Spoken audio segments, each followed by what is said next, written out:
Hello guys, welcome back to my channel. Today I am very excited because I am doing a wrap-up video. I have not done a wrap-up in months. I have not done one since July. Like, I did a wrap-up of all the books that I read in July, and then I didn't do one in August or September because I barely read anything in the months of August and September. If you haven't seen on my Bookstagram or my last video, I am pregnant. We are very excited. In August and September, I was just so exhausted. I've never been so exhausted in my life. So I just didn't read very much. I was just like watching YouTube, watching Love Island games, sleeping. So I didn't read very much. So I want to just put all these months together. I did feel like get back into my reading grind in October, which is very exciting. So I'm going to talk about all the books that I read the past few months, and I hope you enjoy. I don't know if I'm going to do like wrap-ups every month. It really depends on how many books I read, but I do think like combining the months is fun because there's more books to talk about. Let's start with the books I read in August, obviously. So first, I read Cold Clay by Juno Black. This is the second book in the Shady Hollow series, which is a cozy mystery series about woodland creatures. It is so much fun. I love this series. Each book, you're following a different mystery. I just have so much fun with this series. If you're wanting a cozy, wholesome read, especially for fall, I definitely recommend this series. It took place on, I think, an apple orchard, so it was like perfect for fall. I really enjoyed it. Then I read At Wit's End by Bailey Hannah, which is the fourth book, I think, in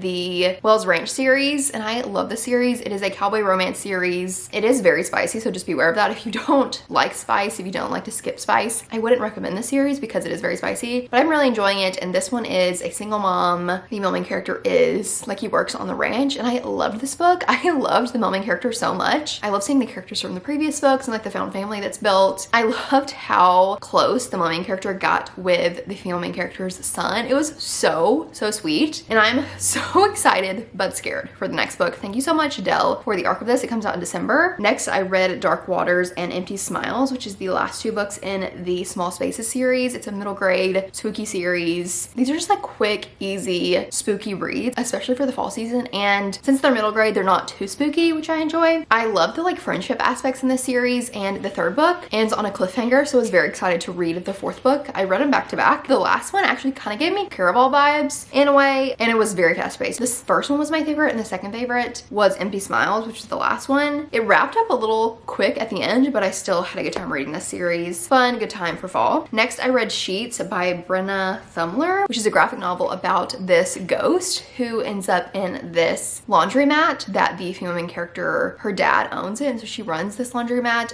and she runs into this ghost. And it's just really cute, really adorable, fun time for fall, easy read. And then now into September, I only read 3 books in September. First was Chasing Shelter by Catherine Cowles, which is I think the 5th book in the Spare Fall series. I didn't love this one. Honestly, I think this is my least favorite in the series, and I was really reading it just to get to the last book because I was so excited for the last book. If you've been following me reading the series, some of them are a little bit cringy, especially with the spice. I'm usually only reading it for the mystery, but I did want to continue the series because I was so excited for the last book. Also, the grandmother in this book drives me bananas. Like, if she wasn't in the series, it would be better. I'm just gonna say it. So I didn't love that one. I gave it 3 stars. But then I read the last book in the series, which was Secret Haven, and I loved this book so much. I was sent an arc from Catherine Cowles' team, which is so nice. I just love this book so much. I flew through it. Ever since I read Fragile Sanctuary, which is the first book, I've been waiting for the story of these characters. Like, I knew they were gonna get a book, and I've been waiting for it. And so to finally get to read it, it was so good. And I was very excited because I got the arc a little over a month before the book came out, so she hadn't announced any of the tropes. I hadn't seen any reviews or anything like that, so I was completely blind going into this book. So it was very fun to read this and not know what was going to happen. I definitely recommend going in blind, but I would say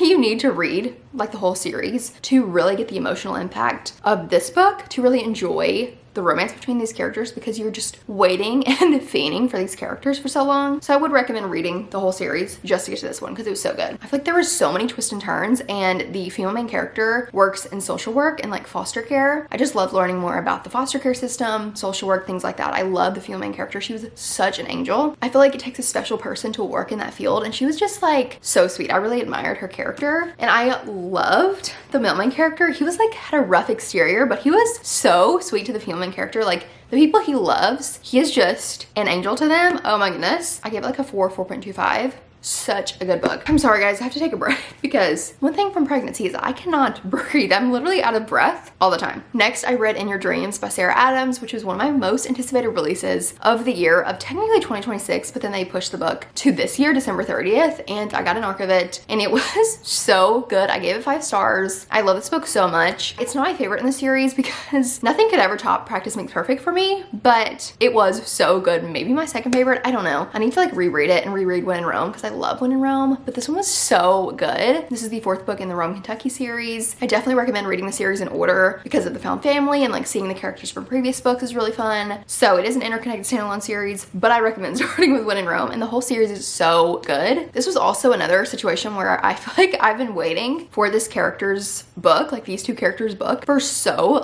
long. So to finally get this story was so exciting. It was so good. Everything I was hoping for. I loved both characters so much. I love them together. I feel like it was just like the most perfect ending to the series. I'm so sad and in denial that it's over, but it was so perfect. I feel like the male main character, he just like really saw the female main character and like believed in her before she even believed in herself, which was just so sweet. I love how the female main character was so unapologetically herself, and the way he took care of her and defended her. Oh my goodness. And also I feel like their like friendship, it was so good. Like they're just best friends to lover situation really was so good. It was also so special to get to see the characters from the previous books, see what they're up to. They literally feel like family or like my friends. I'm just dying to see what they're up to, and I just know I'm gonna reread the series over and over again. It was so good. That is all that I read in the month of September. Now we are on to the month of October. First, I read Holly by Adeline Grace, which is the holiday novella in the Belladonna series. You do have to read the Belladonna series before you read this, but it was just so good. I loved it so much. I've been waiting for this book for literally over a year since Wisteria ended. Like I read Wisteria. I needed this book so bad, and it was so perfect. It was just so sweet and fun to see all these characters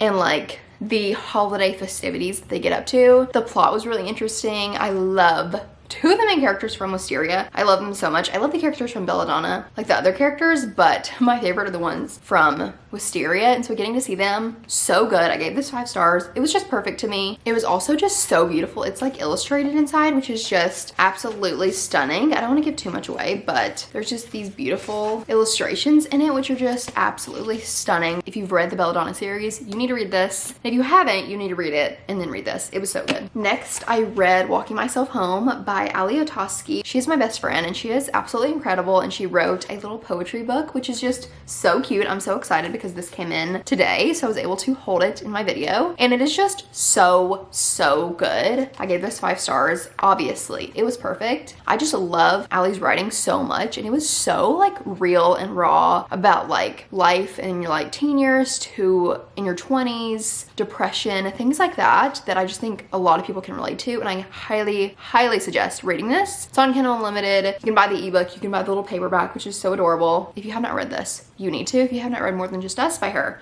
you need to. Next, I read Mate by Ali Hazelwood, which is the sequel to Bride, which was very fun. I loved Bride so much. I was so excited for this, and I just had a blast reading this. It was so good. I won't say much about the plot because it is a continuation of Bride kind of, so it's kind of a spoiler. I definitely would recommend reading them in order. I would not necessarily read this without reading Bride, but Bride is so good. Honestly, I feel like Ali Hazelwood is a genius, and I love everything that she does. I will read everything that she writes. I feel like the yearning and the tension of this book was so good. It was also such a good slow burn, and I love how in this book, and also happened in Bride, this book is in the female main character's POV, but at the beginning of each chapter you get a little snippet of the male main character's POV, which was so good. Literally every Ali Hazelwood book, the man is just obsessed. Like he has it down bad for the female main character, and it is so good. I loved it, and I loved the plot in this book. It was very fun. It is a pretty long book, but it's more than just a romance. There's like a plot going on with the wolves. I didn't say what this is about. The first book is between a werewolf and a vampire, and this one also has werewolves.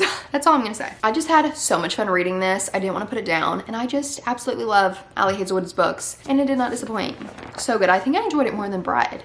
I gave it a 4.5. Next, I read The Rose Bargain by Sasha Payton Smith. My friend Zoe got this for me for my birthday and I was so excited to read it and I literally binged it. This is a YA fantasy book about, it's set in like 1840s London and the queen is a fairy, and basically every time a girl turns 18 and she is like brought into society and looking for a husband, she will go to the queen to make a bargain. So she'll like ask to like, I want my hair to be prettier, I want my like nose to be better, whatever it may be, or something else, and then the queen will grant that, but then also maybe take something such as like your big toe. I don't know. So it's like a bargain situation, but also not just the girls do this. Everybody else in the society can go at any time to make a bargain with the queen. And so you're following two sisters. One specifically is going into society this year and you're following her. And I won't give too much more than that, but it is so good. The romance in this is so good. I was hooked from the very beginning of this book, was so intrigued to see what was going to happen. The plot was very interesting. The romance was so good. This is a new favorite fantasy book. I also love the friendships throughout this book. Some moments in this book, the queen was actually diabolical, which is so interesting to read. Also, I love a book with fairies. This definitely reminded me of Emily Wilde and Half a Soul. If you like the fairy aspect of those books, I think you would like this book. This book is much faster paced than those, but a lot of the like fairy folklore kind of situation reminded me of those books, and I love those books. Obviously, Emily Wilde's one of my favorite series of all time. It's been a long time since I've read a fantasy book that had me so invested from the very beginning, that had me so invested in the characters as well, and I love this book so much, and I was dying for the second book, and thankfully this month I got to the arc of the second book, so I'm gonna talk about it here while we're here. This was just so good. I was literally dying for the second book in the series, so I was so excited when I got the arc of this, and it takes place right after the Rose Bargain ends. And it was so good. I literally read it, most of it in a day, because I could not put it down. I needed to know what was going to happen. The romance was so good. The plot was very interesting. I did not know how they were going to solve this. This one even more reminded me of Emily Wilde with kind of the fairy situation. The romance was so good. The sister dynamic in this book was really sweet as well. I love these characters. I love the main character so much. And this is just definitely my top recommendation for a YA fantasy book if you're looking for one. The duology as a whole is a 5-star duology. Probably give both of them a 4.5 star just because they didn't necessarily feel like a 5-star,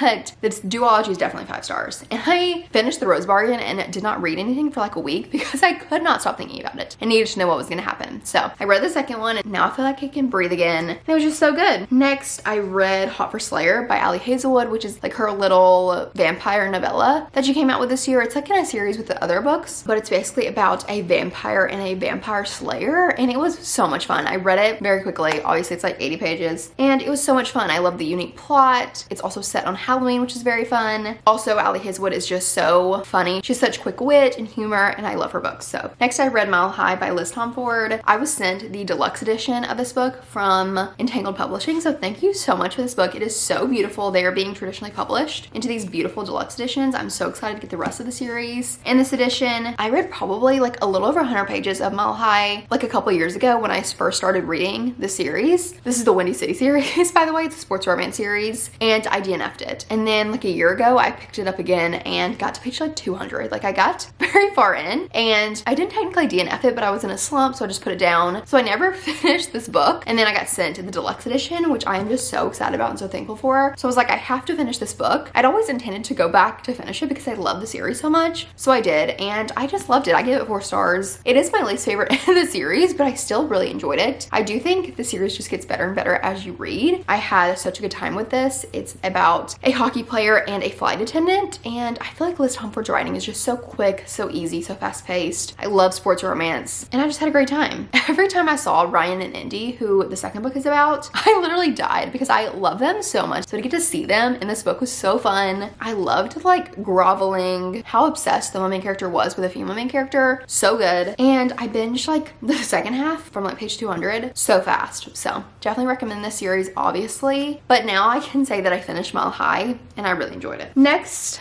I read The Right Move. I reread The Right Move. After reading Mile High, I was like, I have to reread this book because seeing Ryan and Indy, I just love them so much, and I had to reread this book. This is my 3rd time reading this book. It's one of my favorite romance books of all time. This follows a very famous NBA basketball player. The female character from the first book is his twin sister, so you're following her brother, and his twin sister's best friend moved moves in with Ryan, so it's forced proximity. She's also a flight attendant, and it's just so good. The acts of service in this book is so good. Ryan Shea could be possibly the book boyfriend of all time, and I will stand on that. It is so good. If you haven't read this book, what are you doing? It is incredible. So obviously I gave it 5 stars. I've read it 3 times, and I just love Indy. I feel like she's just one of the girls. She's one of the girlies. We all relate to her. We all love her, and Ryan Shea is just absolutely everything. This book, I literally have no notes. It's absolutely perfect. If you have not read this series, you need to. It is spicy, but I feel like there's so much substance and depth in these books. The spice is easy to skip over. It's just so good. I cannot wait for the deluxe edition of this book to come out, because I will be purchasing it. I'm popping in here in this video because I forgot to talk about the last book that I read in October. I read a novella in the Shady Hollow series that is a like Halloween novella. It's called Phantom Pond, and it was just so cute, so fun. I don't have a ton of things to say about it, but I did read it, so I wanted to mention it. I don't know if you have to read it in a certain order. I read this one after, like, I had read the second book, but I don't think it matters when you read it. Probably after the first one, since you know the characters. But it was really fun because I read it like the day before Halloween, so it's just a fun time to read during Halloween. Anyways, that is all I have for you today. All of the books that I read in August, September, and October. I hope you enjoyed. I hope you enjoyed seeing all the books I've read the past few months, and I would love to know what you've been reading. I feel like I haven't talked books much in the past few months, so I'd love to know what you've been reading, what you want to read for November. I'm excited for holiday books. I'm like already feeling Christmassy. I want to read some holiday books. I still want to read some fall books because I haven't read many. I'm excited for the books I'm gonna read the rest of the year. I feel like I'm just having fun, like picking up a book when I want to read it, really mood reading and not putting any pressure on myself, and it's just been a great time. So